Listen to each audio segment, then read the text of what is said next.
पिछली वीडियो में हमने देखा था कि कैसे कुछ लोग अनजाने में एक रहस्यमयी टाउन में फंस गए थे। बाहर निकलने की जद्दोजहद में हर कैरेक्टर अपनी अलग जिंदगी जी रहा था। जिंदा रहना ही यहाँ सबसे बड़ी चुनौती थी, क्योंकि रात होते ही सड़कों पर कुछ ऐसे मॉन्स्टर्स घूमते थे जो कि दिखने में तो बिल्कुल इंसानों जैसे थे, लेकिन इंसानों के भेष में छुपे खौफनाक दरिंदे थे। अब क्या ये लोग इस टाउन से कभी बाहर निकल पाएंगे?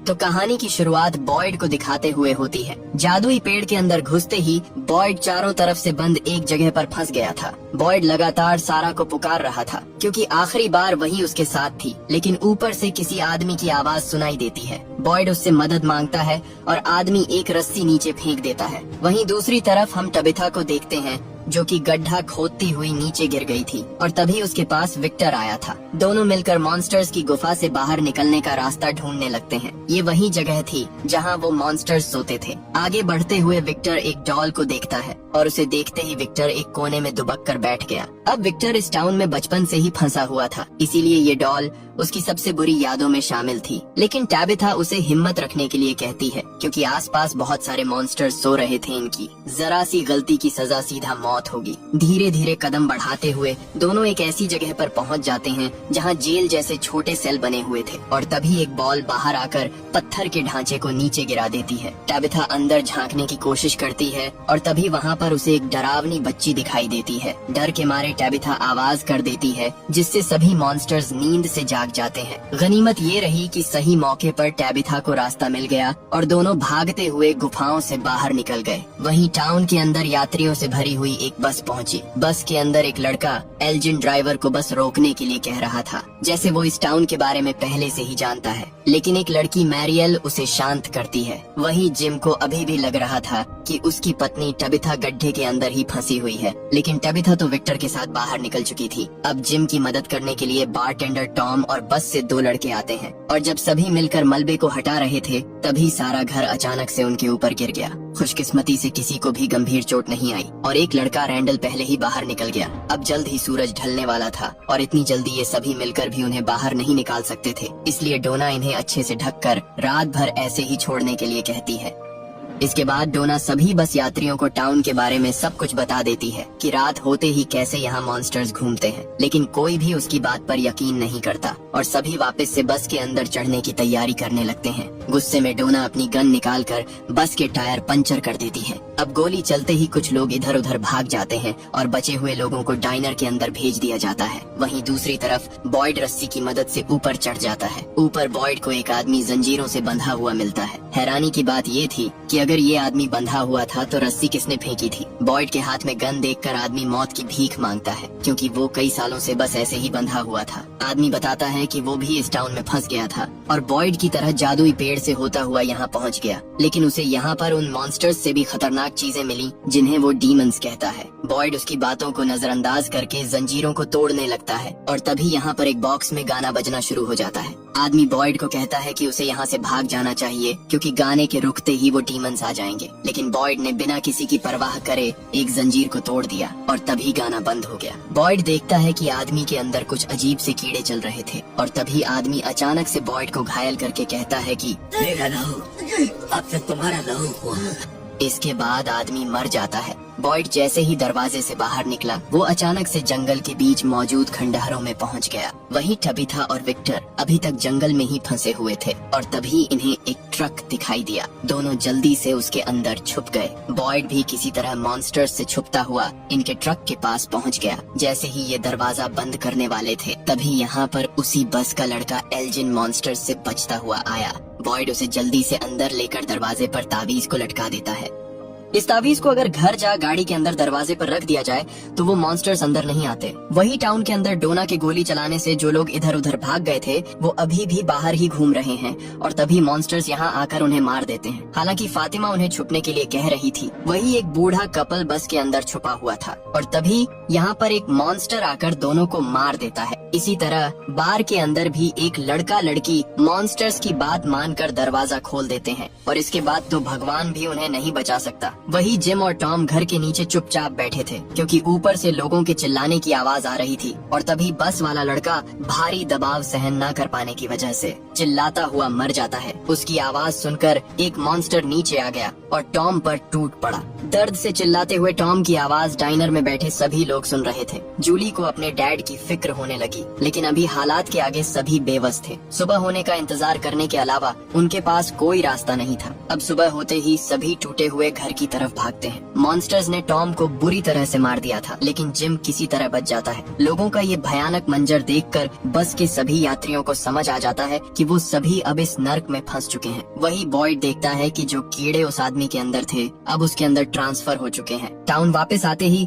एलिस यानी बॉयड का बेटा उससे पूछता है कि क्या उसे बाहर निकलने का रास्ता मिला, लेकिन बॉयड उसे फिलहाल कुछ नहीं बताता क्योंकि अभी तक वो खुद कुछ समझ नहीं पाया था। वही विक्टर जब अपने कमरे में वापस आता है तो सारा सामान इधर उधर बिखरा पड़ा था और उसका कुछ कीमती सामान भी गायब था। विक्टर को पता चलता है कि जेड उसके कमरे में आया था। वो बिना देर करे जेड के पास पहुंचता है। जेड भी उसका सामान वापस कर देता है। इसके बाद जेड उसे वही तस्वीर दिखाता है जो उसे डायरी में से मिली थी। तस्वीर के अंदर छोटा विक्टर दिखाई दे रहा था, इसलिए जेड उससे पूछने की कोशिश करता है, लेकिन विक्टर बिना कुछ बताए यहाँ से चला जाता है। वहीं दूसरी तरफ जब टैबिथा जूली के साथ वेयरहाउस से कुछ कपड़े लेने आई थी क्योंकि उनका सारा सामान घर के नीचे ही दब गया था। जैसे ही दोनों कपड़े लेकर बाहर निकली तभी टैबिथा को सड़क पर दो डरावने बच्चे खड़े हुए दिखाई दिए। हैरानी की बात ये थी कि एक बच्ची उसे गुफाओं में भी दिखाई दी थी। डर के मारे टैबिथा जल्दी से यहाँ से निकल जाती है। घर आते ही टैबिथा देखती है कि ईथन ने खेलते हुए बिल्कुल वैसा ही ढांचा बना दिया जो उसने गुफाओं के अंदर देखा था और तभी वही डरावने बच्चे उसे फिर से दिखाई दिए। उन्हें देखने से ऐसा लग रहा था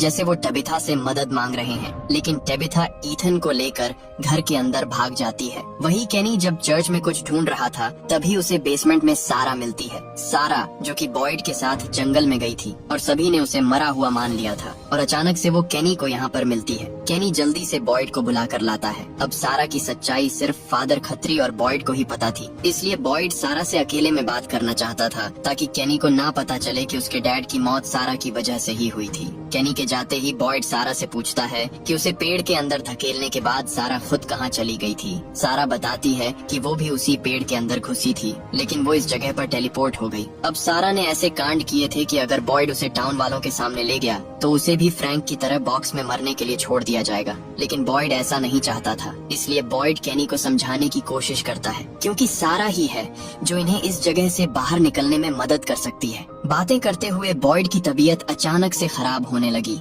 और वही कीड़े उसके अंदर तेजी से दौड़ने लगे, इसलिए केनी उसे क्लिनिक में एडमिट कर देता है। वहीं दूसरी तरफ टैबिथा अपने पति जिम से मिलती है। जिम उसे बताता है कि रेडियो काम कर गया था, लेकिन सामने से किसी आदमी ने उसे धमकी दी मानो जैसे इस जगह को वही आदमी कंट्रोल कर रहा है और ये टाउन सिर्फ उसके लिए एक एक्सपेरिमेंट है। लेकिन टैबिथा को ऐसा कुछ नहीं लग रहा था क्योंकि जब उसने नीचे बिजली की वायर्स को देखा था तब उनका कनेक्शन किसी के साथ नहीं था, तो आखिरकार इस टाउन में बिजली आ कहां से रही थी। वहीं कॉलोनी हाउस के अंदर रैंडल जो कि उसी बस में सवार था वो हंगामा खड़ा कर देता है, इसलिए डोना उसे कॉलोनी हाउस से बाहर निकालकर बस के अंदर रहने के लिए कहती है और एक तावीज भी छोड़कर जाती है ताकि मॉन्स्टर्स उसे कोई नुकसान न पहुंच सके। वहीं केनी अब तक सच्चाई से वाकिफ हो चुका था क्योंकि सारा ने खुद उसे बता दिया था कि उसके डैड की मौत सारा की वजह से ही हुई है, इसलिए केनी बॉयड पर भी बहुत गुस्सा होता है क्योंकि सब कुछ जानने के बावजूद भी बॉयड ने उसे बताना जरूरी नहीं समझा। अब रात भी हो जाती है और जब रैंडल बस के अंदर सो रहा था तभी मॉन्स्टर्स दरवाजा खटखटाने लगे। अनजाने में रैंडल दरवाजा खोलना ही वाला था, लेकिन तभी उसे याद आया कि बाहर खड़े लोग इंसान नहीं हैं। इसके बाद रैंडल सभी मॉन्स्टर्स को चिढ़ाने लगा क्योंकि जब तक उसके पास तावीज है मॉन्स्टर्स उसे कुछ नहीं कर सकते। वहीं दूसरी तरफ जेड जब उस तस्वीर को देख रहा था तभी तस्वीर वाला आदमी उसके सामने आकर खड़ा हो गया और उसे वही निशान दिखाने लगा जो जेड को बार बार दिखाई दे रहा था।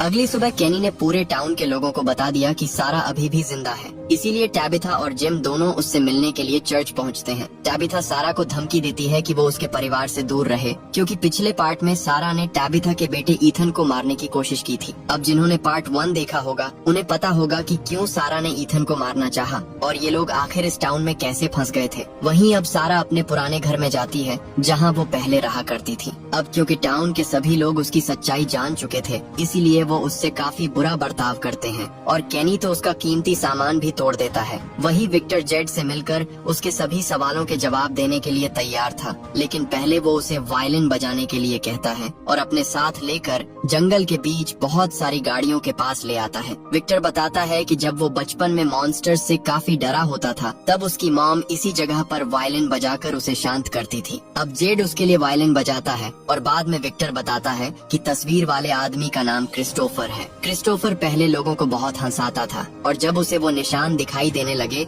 जो अब जेड को दिख रहे हैं, तब से वो पूरी तरह बदल गया और तभी से टाउन में बुरी चीजें होनी शुरू हुई थी। विक्टर अपनी माँ की मौत का जिम्मेदार भी क्रिस्टोफर को ही मानता था। वहीं दूसरी तरफ हम टैबिथा को देखते हैं, जो कि मॉन्स्टर्स की गुफा के बाहर आकर उसी ढांचे को वापस से बनाती है और बच्चों को पुकारने लगती है। और तभी यहाँ पर वही बच्चे उसकी तरफ बढ़ने लगते हैं, लेकिन इस बार उनकी संख्या ज्यादा होती है। बच्चे उसे चारों तरफ से घेर कर सिर्फ एक ही शब्द दोहरा रहे थे, जैसे वो टबिथा से मदद मांगने की कोशिश कर रहे हो। लेकिन तभी यहाँ पर जेड आकर उसे होश में लाता है। वही टाउन के अंदर जब बॉयड केनी की मॉम से बात करके डाइनर से बाहर निकला, तभी अचानक से वो एक खाली कमरे में पहुंच गया, जहां उसके सामने वही बॉक्स वाली लड़की नाच रही थी। वो बॉयड को भी अपने साथ नचाने लगी और जैसे ही उसने अपना मुंह खोला, अंदर से बहुत सारे कीड़े निकलने लगे। जैसे लड़की बॉयड को बताना चाहती है कि उसके अंदर भी यही कीड़े मौजूद हैं, पर तभी बॉयड को होश आ जाता है। केनी बॉयड को लेकर बाहर टहलने आ जाता है ताकि उसे अच्छा महसूस हो, लेकिन शेल्टर के पास पहुँचते ही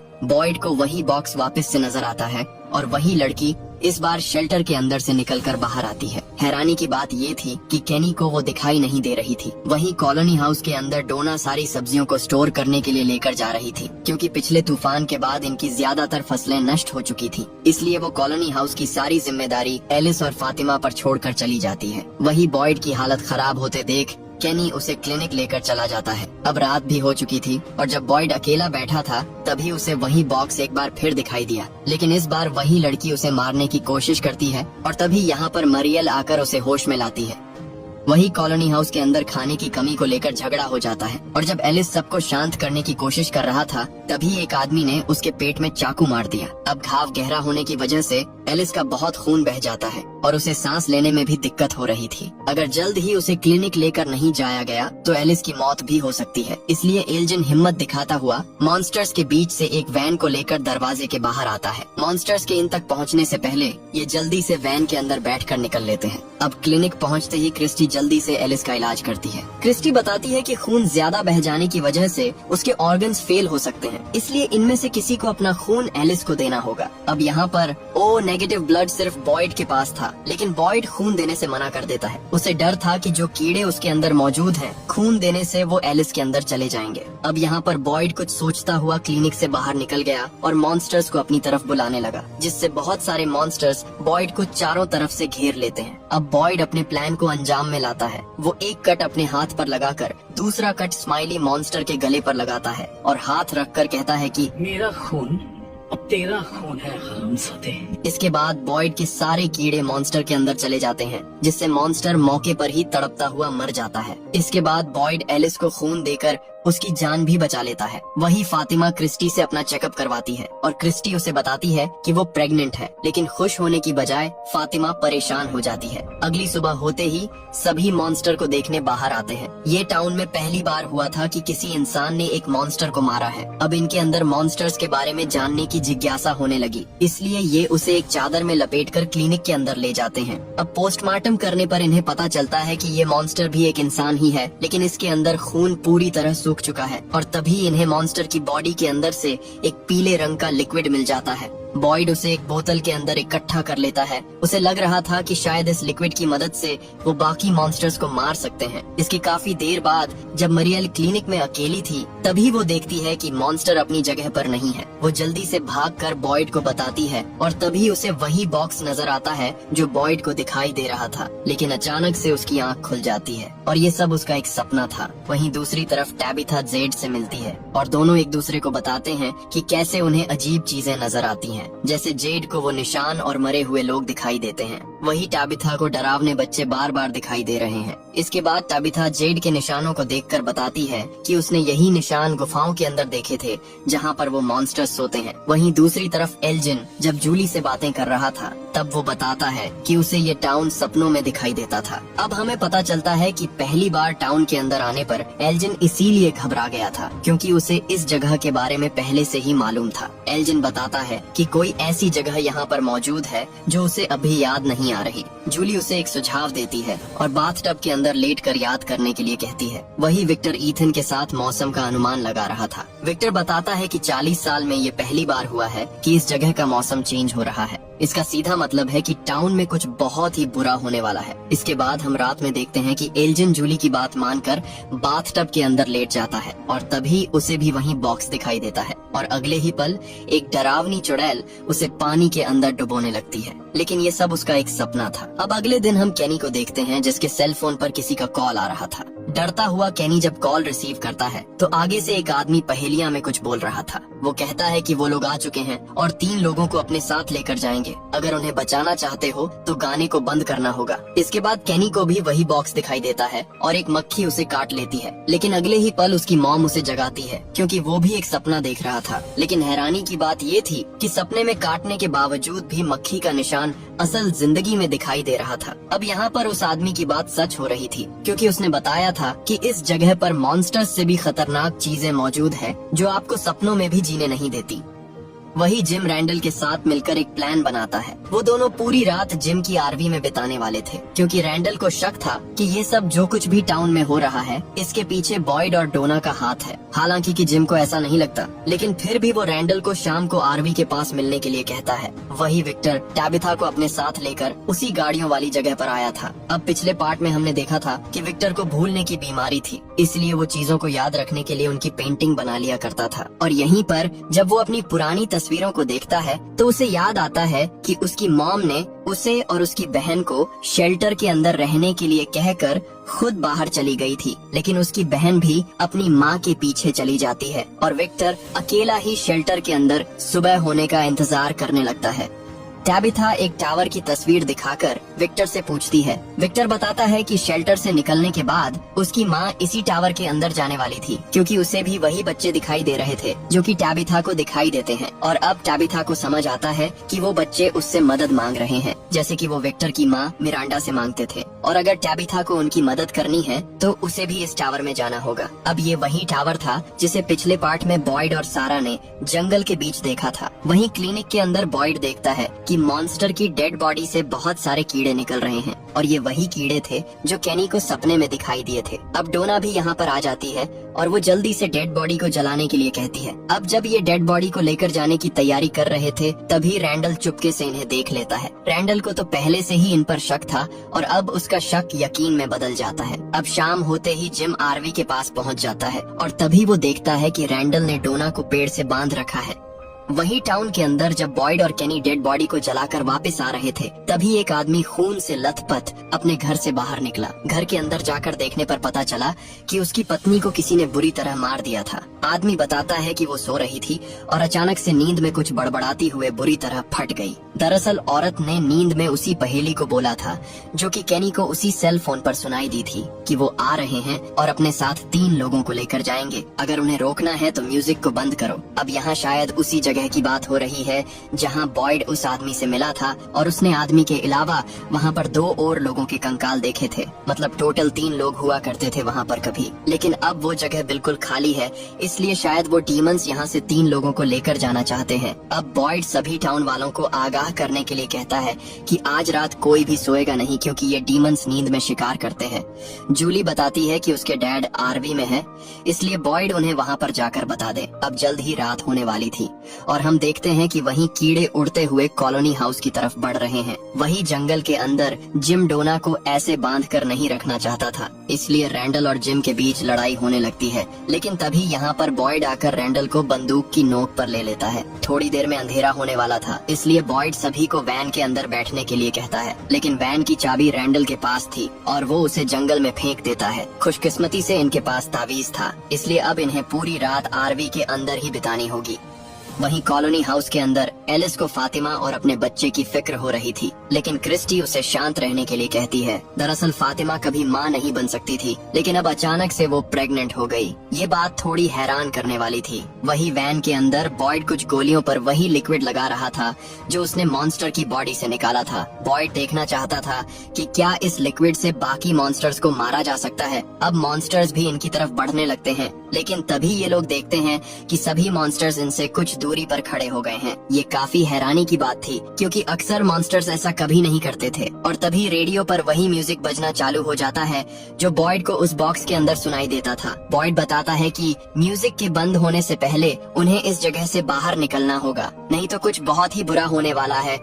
और तभी म्यूजिक बंद हो जाता है और कोई अनजान ताकत गाड़ी को नीचे से ठोकने लगती है। डर के मारे रैंडल पीछे वाली खिड़की तोड़कर भाग जाता है। बॉयड भी डोना और जिम को वैन स्टार्ट करने लिए कहकर खुद मॉन्स्टर्स को रोकने की कोशिश करता है और तभी उसे गाड़ी के अंदर उसकी पत्नी एबी दिखाई देती है। वो बॉयड को अपने पास बुला रही थी, लेकिन बॉयड जानता था कि ये सिर्फ उसका एक भ्रम है, इसलिए वो उसे नजरअंदाज करके वैन के अंदर बैठकर निकल लेता है। लेकिन रैंडल मॉन्स्टर्स से बचने के लिए उलटी दिशा में भागा था, इसलिए वही कीड़े उसे पकड़कर उसके अंदर घुस जाते हैं। वही कॉलोनी हाउस के अंदर एक औरत टिली फातिमा को देखते ही समझ जाती है कि वो प्रेग्नेंट है। पास बैठा ईलजिन जब ये बात सुनता है तो वो काफी परेशान हो जाता है, क्योंकि उसने सपने में ये सब पहले ही देख रखा था। उसके कुछ बताने से पहले ही यहाँ पर बॉयड, डोना और जिम आ जाते हैं। वही ऊपर मैरियल जब अकेली थी तभी उसके पास वही कीड़े आकर उसके अंदर चले गए। बॉयड और क्रिस्टी उसे होश में लाने की कोशिश करते रहे, लेकिन अब उसकी आंखें पूरी तरह सफेद हो चुकी थीं। वहीं घर के अंदर जूली के साथ भी बिल्कुल ऐसा ही होता है और उसकी आंखें भी बिल्कुल सफेद हो जाती हैं। अब हमें पता चलता है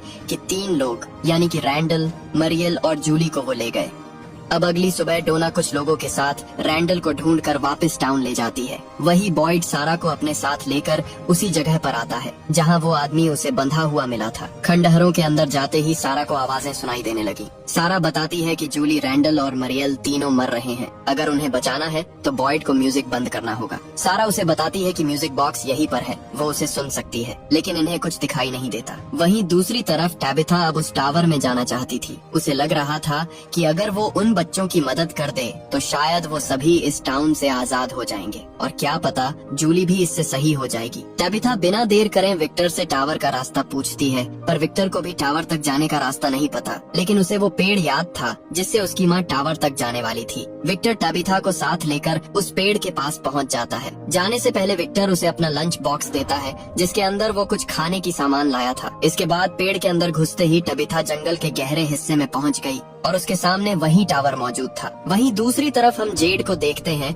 जो कि उन मॉन्स्टर्स की गुफा के अंदर जाने वाला था, क्योंकि टबिथा ने उसे बताया था कि जो निशान जेड देख रहा है वो गुफाओं में भी मौजूद थे। जवाब ढूंढने के लिए जेड अंदर घुस जाता है और एक जगह पर पहुंचने के बाद उसे वही बच्चे दिखाई देते हैं। बच्चे जोर जोर से एक ही शब्द दोहरा रहे थे, अंकुए अंकुए, और उन्हें देखने पर ऐसा लग रहा था कि जैसे किसी ने उनकी इसी जगह पर बलि दी है। और जब जेड ऊपर देखता है तो उसे पेड़ों के बीच से वही निशान दिखाई दिया, लेकिन अगले ही पल सब कुछ गायब हो गया। वही टाउन के अंदर सभी लोगों को लग रहा था कि वो जल्द ही मरने वाले हैं, इसलिए एलिस और फातिमा शादी कर लेते हैं। बॉयड भी अपने बेटे की शादी में मौजूद होता है और तभी एलिस ने कुछ ऐसा बोल दिया जिससे बॉयड के दिमाग की बत्ती जल उठी। दरअसल बॉयड जब चारों तरफ से बंद उस जगह पर फंसा हुआ था तभी उसने अपनी जेब से लाइटर निकालकर आग जलाई थी और उसके बाद ही ये सब शुरू हुआ था। इसीलिए वो एक मशाल लेकर वापस से खंडहरों के पास पहुंचता है और जैसे ही उसने मशाल जलाई बॉयड उसी जगह पर पहुंच गया। अब जहां पहले वो आदमी और कंकाल बंधे हुए थे उनकी जगह अब जूली, रैंडल और मरियल थी। बॉयड को अच्छी तरह से याद था कि उसे म्यूजिक को बंद करना है जिससे सब कुछ ठीक हो जाएगा। अब जैसे ही बॉयड म्यूजिक बॉक्स को तोड़ने वाला था तभी उसे अपनी पत्नी एबी दिखाई दी। एबी उसे म्यूजिक बंद करने से मना करती है क्योंकि अगर उसने ऐसा किया तो आगे चलकर उन्हें ऐसा भयानक मंजर देखने को मिलेगा जिसके आगे वो मौत की भीख मांगेंगे। मतलब एबी कहना चाहती थी कि ये बस एक शुरुआत है, आगे और भी खतरनाक चीजें इनका इंतजार कर रही हैं। लेकिन बॉयड उन्हें इस दर्द में नहीं देख सकता था, इसलिए वो म्यूजिक बॉक्स तोड़ देता है जिससे तीनों एक एक करके होश में आने लगते हैं। अब बॉयड जोर से चिल्लाता हुआ कहता है कि तुम मुझे कभी तोड़ नहीं सकते। वहीं टबिथा सीढ़ियां चढ़कर ऊपर पहुंची तो उसे यहाँ पर कुछ भी नहीं मिला और तभी उसी सफेद कपड़े वाले लड़के ने उसे घर जाने का कहकर टावर से नीचे धक्का दे दिया। इसके 3 दिन बाद टबिथा की आंख एक अस्पताल के अंदर खुली। डॉक्टर उसे बताती है कि वो उन्हें जंगल के बीच बेहोश मिली थी। अब टबिथा बहुत परेशान हो जाती है। उसे समझ नहीं आ रहा था कि उसे खुश होना चाहिए या दुखी, क्योंकि अब वो टाउन से तो बाहर निकल गई लेकिन अपने परिवार से अलग हो गई। अब आपने ये बात नोटिस की होगी कि जितना ये टाउन से बाहर निकलने का सोच रहे थे उतना ही उसके रहस्य के नीचे दबते चले जा रहे हैं। अब क्योंकि एबी ने बॉयड को चेतावनी दी थी कि आने वाला वक्त बहुत भयानक होने वाला है। अब क्या सच में उन बच्चों का बलिदान देकर ही इस टाउन को श्रापित किया गया था, और क्या उन्हें बचाने से ही ये सभी इस टाउन से बाहर निकल सकते हैं? अब आगे जो इनके साथ होने वाला है उसे देखकर तो आप भी हैरान हो जाएंगे। अब आप मुझे कमेंट्स में बताएं कि इसका पार्ट 3 आपको कब तक चाहिए, क्योंकि मैं तो अगले संडे तक सोच रहा हूँ। और जिसने भी इसका पार्ट 1 नहीं देखा तो अभी चैनल पर जाकर देखें। वीडियो अच्छी लगी हुई तो चैनल को सब्सक्राइब करके बेल आइकन को दबा देना ताकि पार्ट 3 का नोटिफिकेशन आप तक पहुँच जाए।